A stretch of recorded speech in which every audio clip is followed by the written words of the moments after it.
Hi there. Welcome to my classroom chalkboard in the forest.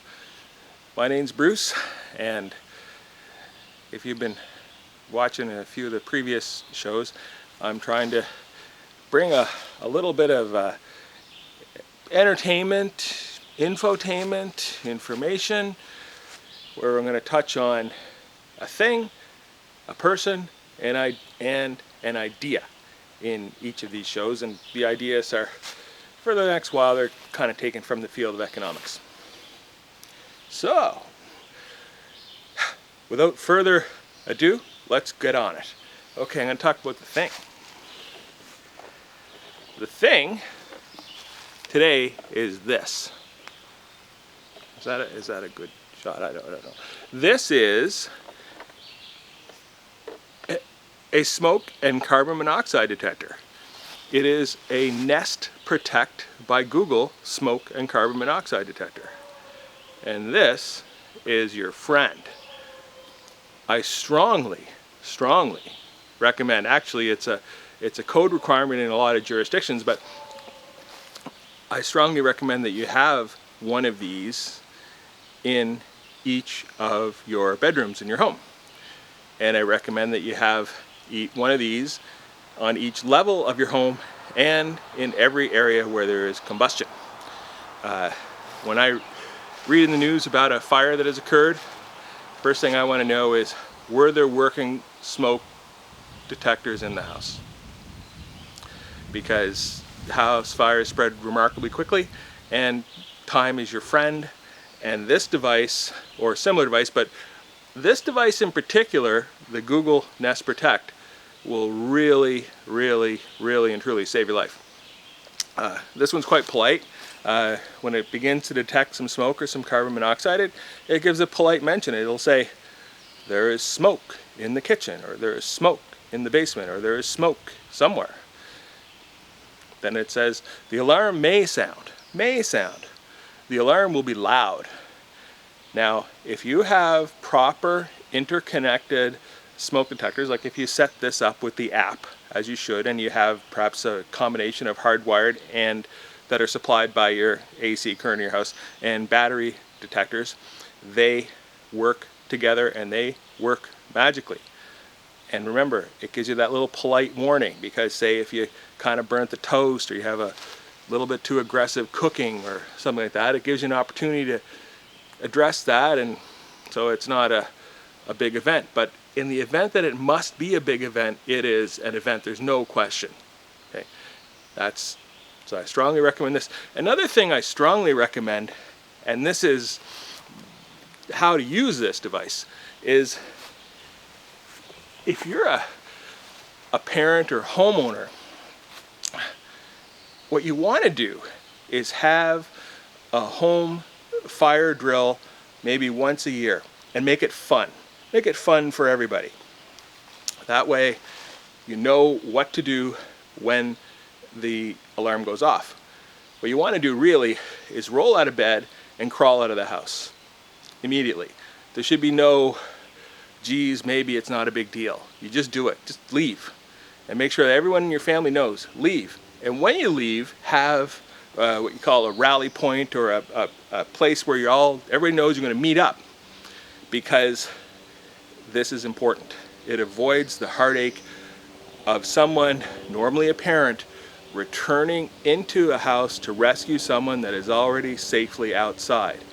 Unfortunately, I know a few people that have lost parents for this throughout my lifetime. I mean, I'm old enough, I just kind of know a lot of people, but it's a big deal. So the smoke detectors are a big deal. That helicopter, I don't know if you can hear it, but that's a big deal. Yeah, helicopters fly over the forest too. Hello, helicopter. And we'll see. So please, smoke detectors and carbon monoxide detectors, that's vital. And these Google Nest Protects, the hardwire ones essentially last for quite a long time. They have an expiration date, it's about 7 or 8 years, and the reason for that is because their carbon monoxide detecting mechanism needs to be replaced. But in any event, have the smoke detectors, do the fire drill, please. That's the thing that I'm talking about. The object. Okay, they're not expensive. They're $100. You can get ones that are less expensive, and that's better than not having any at all. But please, those ones they're about $100. Well worth it. Okay, next one. Talk about a person. In this case, it's two people. I want to talk about earlier in my life. At one point, I had what I'm going to refer to as a business of necessity. I was very young, and circumstance, so I opened a grocery store. And when I did that, I needed groceries and needed more things than I really realized and stuff. I wasn't necessarily the world's greatest at that, but that's okay. But two people helped me immeasurably. And those two people were Bernard and Judy Leviten. They owned a regional wholesale grocer in my hometown, and actually I went to school with a couple of their children, and I knew them at school, but I had no idea about this aspect of their life. I was clueless. I mean, we're kids, we're clueless, we don't know things. Bernie and Judy helped massively. They helped supply my store. They helped me a little bit financially. They helped in more ways than I can begin to thank them for. And it was like a sight out of a movie, really. They had a beautiful old kind of 1920s-ish that came from Bernie's father office and wholesale, and you'd go there and there'd be salesmen lined up 20 deep to meet with Bernie about various products and such, get them through his distribution system. And Judy was there, and they were both highly educated, beautifully intelligent and kind people, and they welcomed me, and I could go and visit them, and I did, at like Friday night at midnight, Friday night at 2 in the morning, 6 in the evening, 5, it didn't matter, anytime. I was welcome. I had a problem, I'd go talk about it with them, and needed help, they'd help. And thank you, Bernie, thank you, Judy. When you're a kid, you don't really realize how much help someone is giving you, and you're too clueless to say thank you at the time. And I'm kind of like Neil Young said, one of these days I'm going to sit down and write a long letter to all the good friends I know and thank them. So thank you. That's it.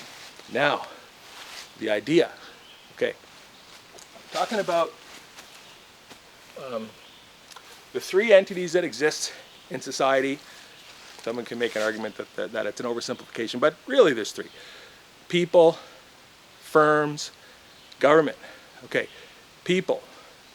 The assumption here is that people act dispassionately, or people act in their best interests and try to get this idea of more being the driver for our economy, the never ever expanding quest for human wants and needs.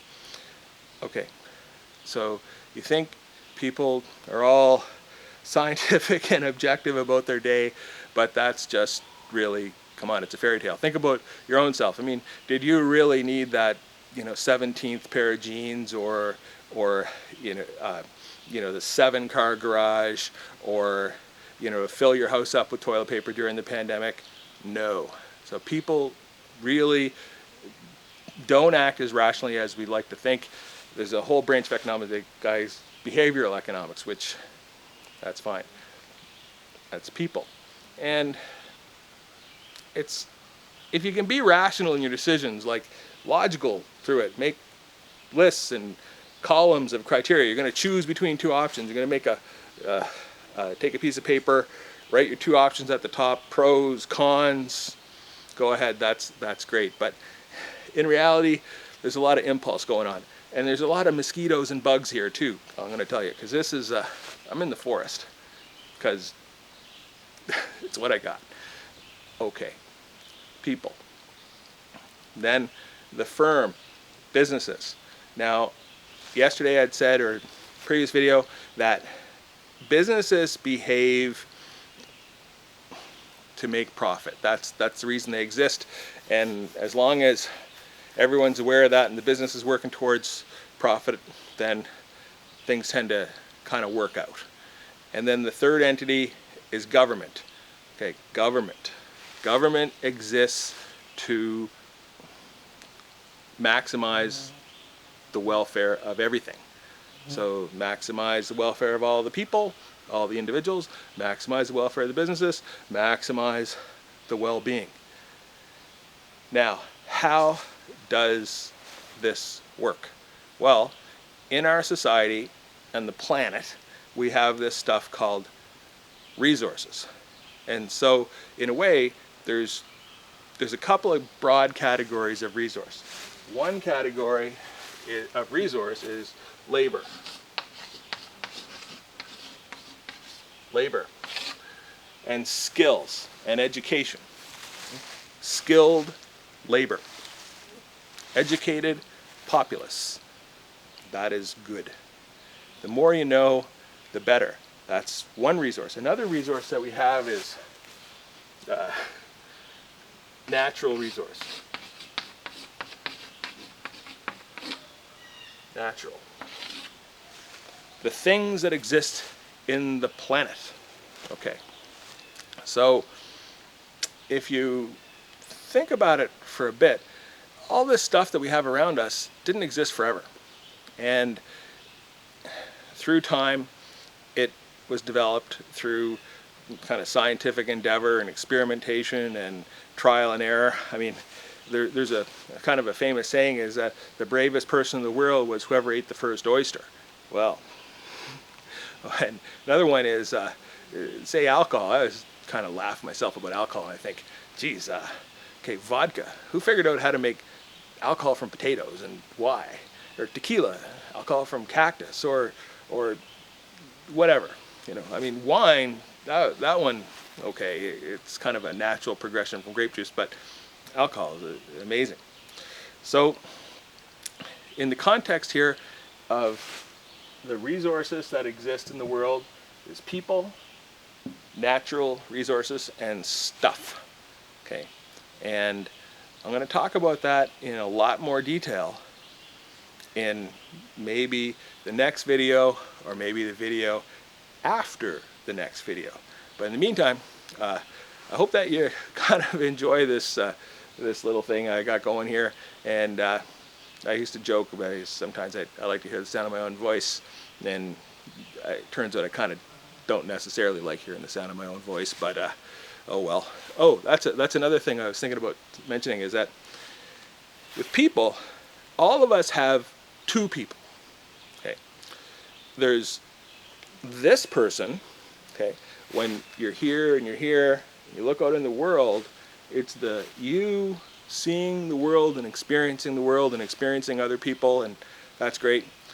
And the other person that we have is this person, is the world experiencing us, hearing what we have to say and looking and thinking and stuff with respect to us. So you're either the observed or the observer. Okay, now this video thing is something that I resisted. I've been thinking about it for decades, and I resisted. I didn't want to do it in a way because I was concerned about that aspect, is that how would my mental health deal with looking at myself. I understand that really no one likes to do it.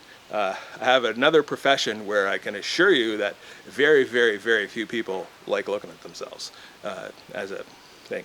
But it's kind of odd, and you know, it's worth bearing in mind. But anyway, I'm gonna get over myself. Another thing that I hope to kind of do is get a little tiny bit better at the mechanics of the videos, so that they're you know, kind of a little bit better. There's lots and lots of people that make videos that are either super duper great at the mechanics, but the videos are largely about making videos, and there's other ones that are not so great at the mechanics, and their videos are a wonderful exposition of some idea, and I admire these people greatly. I mentioned yesterday, or previous video, I mentioned Herb Gross, great guy.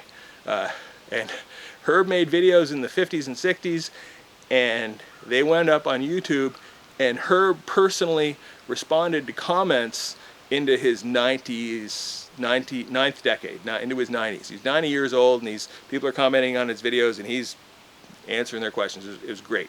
Anyway, so thank you, Herb, for that. Thank you, Bernie, and thank you, Judy. And remember, smoke detectors, family fire drill, it's a big deal, can't go wrong. And also, in our economy, we have this idea of more, and more comes as a product of the things that the world has, which are people and resources. And we're going to talk about that in a lot more detail in upcoming segments. All right, thanks a lot, and goodbye. Go back in the woods.